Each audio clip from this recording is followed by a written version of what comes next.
ஏன்னா புரிவியல அவன் போட்டிட்டால மயிலாடுதுறை போய் நின்று இந்த எழுதி காளியம்மான வேலை செஞ்சு ஜெயிக்க வச்சுக்க வேண்டியதானே. ஏய் நாங்க பிசுரும்பா அப்புறம் உசுரும்பா, அது உனக்கு என்ன மசில்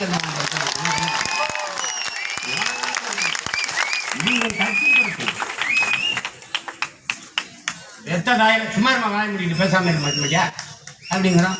ஆத்தால அப்பன் பேச்சே கேட்காதனால தானே இந்த வேலையை செஞ்சுக்கிட்டு இருக்கீங்க.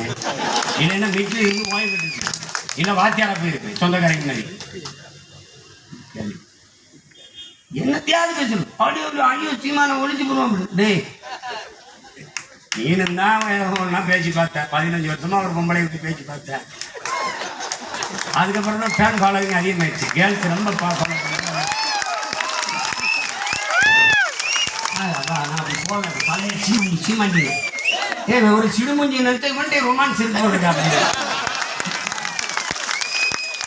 அப்படிதான் என் தம்பி கார்த்திக்கு personal advice as a elder. You don't worry, be happy.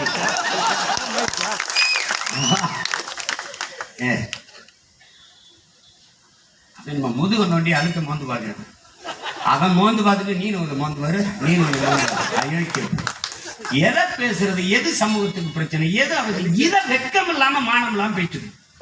யார் யாரை வச்சிருக்கா, எந்த நடிகை யாரோட போறா, அவளுக்கு 10 லட்சம் இவன் தான் வாங்கி புரோக்கர் ஏஜென்ட் இந்த மாதிரி, அவன் அந்த நடிகை அந்த இதை வச்சு இதை வச்சு உங்களுக்கு தான் எப்படி அவங்க பிள்ளை கொண்டாடி ஆத்தால சோறு போடுறாங்க.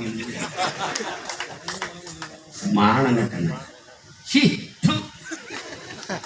என் தங்கச்சி சொல்லிச்சுல பேசுறது பெருமாள் ராமர் கேட்கறது ராமாயணம், இடிக்கிறது பிள்ளையார் கோயில் பெருமாள் கோயில், படிக்கிறது ராமாயணம், இடிக்கிறது பெருமாள் கோயில் மாதிரி பேசுறது பெரியாரு. அப்புறம் இங்கே போடுறதெல்லாம் கேவலமா பெண்களை இழிவுபடுத்தி பேசு.